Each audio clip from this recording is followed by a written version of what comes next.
WrestleMania, SummerSlam, Royal Rumble, Survivor Series, Payback, Fastlane, Roadblock.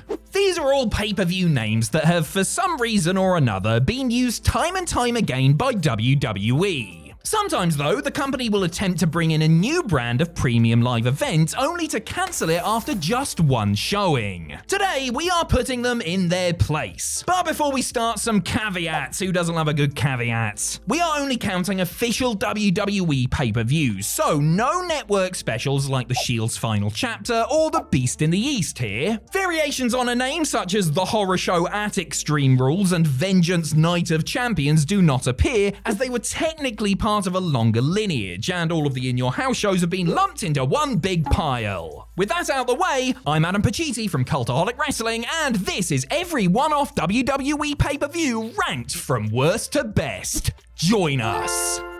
Number 16, No Holds Barred, the match/the movie. No points for guessing what this one-off show from 1989 was all about, as it's all there in the title. Airing on December 27th of that year, No Holds Barred, the match/the movie was a screening of Hulk Hogan's film of the same name, followed by the airing of a pre-taped steel cage match pitting Hogan and Brutus Beefcake against Randy Savage and Zeus. Yes, Zeus was the fictional villain from the movie. No, it still doesn't make any sense even after all these, decades? Other matches from the taping included The Ultimate Warrior versus Dino Bravo and Big Boss Man taking on Dusty Rhodes. However, as none of them were shown during the actual pay-per-view broadcast, they do not count towards its overall grade. A crappy action movie followed by a gimmicky rerun of the SummerSlam main event from earlier in the year, this one sure does smell like dookie. Number 15, December to Dismember. If No Holds Barred hadn't been so pointless, then WWE's rebooted version of ECW's one and only pay-per-view would have definitely been at the foot of this list. On December 3rd, 2006, the revived brand put on one of the worst and most badly received major wrestling shows in the history of sports entertainment. Only two matches advertised ahead of time took place as they were advertised, leading to surprise bouts like Balls Mahoney versus Matt Striker and the FBI versus Elijah Burke and Sylvester Turkey. The rotten cherry on the spoiled cake was the main event, the Extreme Elimination Chamber match that was so extreme they replaced Sabu with Hardcore Holly at the last minute and had hardcore favourites like Rob Van Dam and CM Punk falter in favour of Bobby Lashley. This was the final insult on a night full of crushing reminders that the ECW that fans had once loved was well and truly dead. Number 14, Capital Carnage. During the late 90s and early 2000s, WWE used to come over to Britain for UK-exclusive pay-per-views. Whilst names like Rebellion and Insurrection were used multiple times for these shows, there was only one Capital Carnage. And that's something we can all be thankful for. Emanating from London on December 6, 1998, what is it with all these December shows? Capital Carnage presented a stacked card of 10 televised matches. It's just a bit of a shame that only 3 of them went over 10 minutes. The night was mostly full of filler bouts like Val Venus versus Goldust and Tiger Ali Singh defeating Edge. Yikes, but at least the last 2 matches were fun. The main event was a 4-way between Stone Cold Steve Austin, Mankind, Kane and The Undertaker, whilst the match before it saw world champion The Rock put on a great showing against rare title contender X-Pac. These matches were okay and made the event watchable, but this was still basically a glorified house show. Number 13, This Tuesday in Texas. This Tuesday in Texas, which also happened in December, aired just 5 days after the 1991 Survivor Series. At that show, The Undertaker had beaten Hulk Hogan for the WWE Championship under dubious circumstances, so a rematch between the pair was made. Also on the card was the in-ring return of Randy Savage, who had retired at WrestleMania 7 earlier that year. He was facing Jake the Snake Roberts, who had been tormenting the Macho Man for months, including sabotaging his wedding reception by putting a snake in one of the gift boxes. That wasn't on the register, Jake. Whilst these 2 blockbuster battles dragged this show up a bit, the rest of the card was nothing to write home about. Speaking of home, viewers in their living rooms chose to watch literally anything but this show as it drew a pitiful buy rate. So much for Tuesdays are the new Sundays, eh? Number 12, The Wrestling Classic. Thank the Lord, we finally come to a show that did not take place in the wretched month of December. So when did this one take place, you ask? November. close enough. 7 months after WWE held the first WrestleMania, they put on their second ever pay-per-view event, the Wrestling Classic in 1985. The night was structured around a single elimination tournament, pitting 16 of the Federation's best and brightest against each other, all for the chance to win nothing. At least there was a fan competition to win a car, I suppose. Also on the show was a WWE title bout between Hulk Hogan and Roddy Piper, but everything else was tournament-based. This added some structure to the night, but watching short matches featuring the same bunch of guys quickly got old. Junkyard Dog defeated Randy Savage in the final, by bloody countout no less, to bring this one-time experiment to an anticlimactic end. Survivor Series 1998, this was not. Number 11, Fatal 4-Way. Hell in a Cell, tables, ladders and chairs, the Elimination Chamber. These terrifying stipulations were all strong enough to get their own pay-per-views, but you know what doesn't look as good on a poster? Fatal 4-Way. There were 3 4-person tussles on this June 2010 card. Alicia Fox won the Divas Championship in 5 minutes, Rey Mysterio ended Jack Swagger's lackluster World Heavyweight title reign, and Sheamus pinned John Cena for the WWE Championship with help from the Nexus. As for the rest of the matches on the show, they were all completely normal, hooray!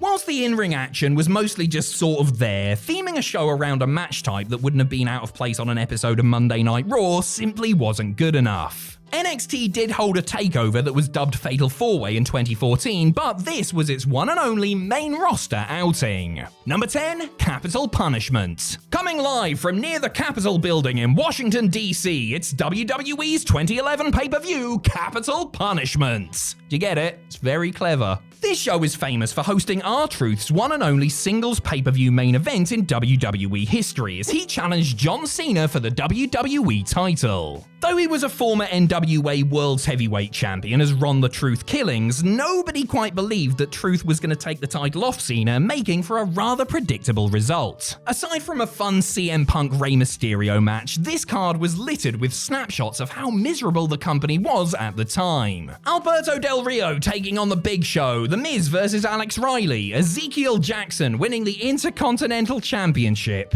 Goodness gracious me. Throw in a quick appearance by a Barack Obama impersonator for some of that notoriously hilarious WWE political humor, and this show certainly did not do anything to further the causes of life, liberty, and the pursuit of happiness. Number 9, Greatest Royal Rumble. Like with the UK, WWE's trips to Saudi Arabia also have established naming conventions. There have been multiple Super Showdowns and Crown Jewels since the partnership began in 2018, but the very first trip to the kingdom bore a recognizable yet unique moniker. Behold, the Greatest Royal Rumble! It's the best one ever, honest. The main attraction of the first major show after WrestleMania 34 was the ridiculous 50-man Royal Rumble match that closed the night out. It went on for way too long and was packed out by a variety of bizarre choices, including Babatunde, Dan Mather, and sumo wrestler Hiroki Sumi, who was allegedly only there because the Crown Prince wanted Yokozuna, who, lest we forget, had been dead for almost 20 years. There were some bright spots on the undercard, including a great ladder match for the IC title, but on the whole, this was a bit of a slog. Well, except for when Titus fell over, obviously. Still the very best moment in wrestling history. Number 8, Breaking Point. In September of 2009, WWE once again misunderstood their own assignment when they created a submission-based pay-per-view with only 2 submission matches on it. Really shouldn't be this hard, guys. First up was a Submissions Count Anywhere match between D-Generation X and Legacy. You know, those 4 famous submission-based wrestlers. Then there was the main event, which pitted World Heavyweight Champion CM Punk against The Undertaker, a man who had famously never lost a match via submission before. How was Punk gonna get out of this one? Rubbishly, that's how. The champ got the dead man in the Anaconda Vice, and the bell rang without Taker tapping out. Let me just check where this show was being held. Oh, Montreal. Couldn't visit that city without rehashing the past, eh? Despite a great I Quit match between John Cena and Randy Orton earlier in the night, nothing was gonna wash this sour taste out of the fans' mouths. Number 7, Stomping Grounds. We're out of the gimmick pay-per-views now, thank the Lord, and we are on to shows that just happen to have names that haven't been used again. As Money in the Bank had been moved to May in 2019, this freed up some space in June for a new show. Enter Stomping Grounds with its slogan of kick-ass, take names, and a logo that looked like a little boot. Oh, cute. So, what exactly happened on this show? Well, Ricochet beat Samoa Joe for the US title, Kofi Kingston retained the WWE Championship over Dolph Ziggler in a cage match, and the main event saw Seth Rollins defend the Universal title against Baron Corbin, with Lacey Evans as the referee. Listen, I love Corbin, but this did not feel like a headliner. That said, Stomping Grounds was still a decent little show. Nothing truly awful happened, nothing truly great happened. It was just fine. And sometimes that's enough. Number 6, Day One. Who needs to be with their families on New Year's Day, thought WWE in 2022. Not our superstars, they said, throwing handfuls of cash into the air and squealing with joy. Day One was held on, well, the first day of 2022, and was supposed to be headlined by Roman Reigns versus Brock Lesnar until nature got so sick of seeing those two wrestle that it decided to give Roman a dose of COVID instead. Lesnar was instead booked to end Big E's WWE title reign in less than convincing fashion in a 5-way headliner. Luckily, the rest of the card was okay, as the Usos and the New Day fought, which was always a good thing. Edge battled The Miz, and Becky Lynch defended her Raw Women's Championship against the ultra-over Liv Morgan. Day One was supposed to become an annual WWE tradition, but the 2023 event got cancelled, and we've heard nothing about it since. Number 5, One Night Only. Traveling way back to 1997 and a pivotal time for the World Wrestling Federation. The Montreal Screwjob was just 2 months away, and the main players in that saga were both involved in high-profile matches when the company came to Manchester, England for a show called One Night Only. Bret Hart would be defending his world title against The Undertaker in a match that was supposed to go on last until Shawn Michaels reportedly got in Vince McMahon's ear and had his European Championship bout against the British Bulldog put in that spot instead. Hart and HBK both walked away victorious, even though Bulldog had already dedicated his match to his cancer-stricken sister, but both matches were really great stuff. The rest of the card ranged from forgettable to pretty damn good, but the 2 final matches were more than strong enough to make up for any shortcomings. Number 4, Great Balls of Fire. With his finger firmly on the cultural pulse, Vince McMahon named a wrestling show in 2017 after a song that had come out in 1957. Jerry Lee Lewis might not have been too popular anymore, but the action on this night definitely was. The Bar and the Hardy Boys took part in a fantastic 30-minute Iron Man match for the Raw Tag Team titles, whilst Roman Reigns and Braun Strowman continued their excellent feud in a brutal ambulance match. Rounding things off was Brock Lesnar facing Samoa Joe for the Universal Championship, which only went 6.5 minutes, but crammed every single second with high-impact action. Seth Rollins versus Bray Wyatt, The Miz versus Dean Ambrose, and Alexa Bliss versus Sasha Banks also all took place on this night, a nice little showcase of what the Raw brand had to offer at the time. Number 3, Invasion.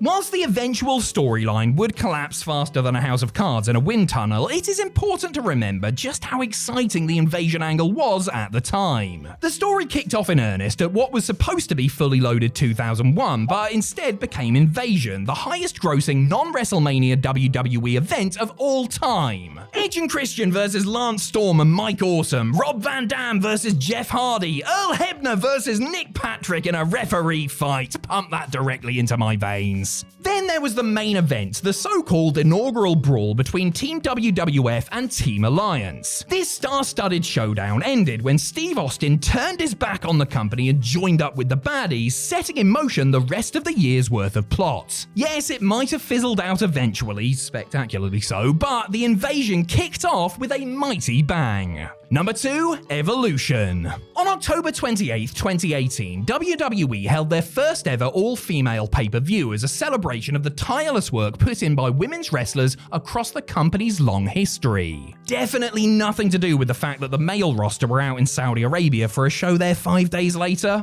a show that women were banned from competing on. Definitely not that. Regardless of the reason for its existence, Evolution was a night long overdue, and it did not disappoint. Ronda Rousey and Nikki Bella had a heated main event, Toni Storm beat Io Shirai to win the Mae Young Classic, Shayna Baszler snatched back the NXT Women's Championship from Kairi Sane, and who could forget the insane last woman standing match between Becky Lynch and Charlotte Flair. Will we ever get to see Evolution 2? If you ask pretty much anyone in WWE, then probably not, no. But hey, it was fun while it lasted. Number 1. Clash at the Castle. WWE returned for a pay-per-view emanating from the United Kingdom for the first time since 2003 when they put on Clash at the Castle in Cardiff, Wales in September of 2022. 2 tentpole matches were announced for the show, both involving 2 local boys. Gunther would defend his Intercontinental Championship against Irish-born Sheamus, and Roman Reigns would fight in the main event against Drew McIntyre, who was from Scotland. Neither of those places are actually Wales, are they? Dodgy geography put to one side, both of those bouts over-delivered, with Sheamus and Gunther taking home match of the night, if not the year, plaudits. The evening was also home to Seth Rollins cosplaying as Elton John, Dominic Mysterio turning on his dad, and Tyson Fury doing karaoke. Can't all be perfect, can it? On the whole, the one and only Clash at the Castle was a damn fine evening of wrestling, even if WWE could really benefit from studying an atlas every now and again.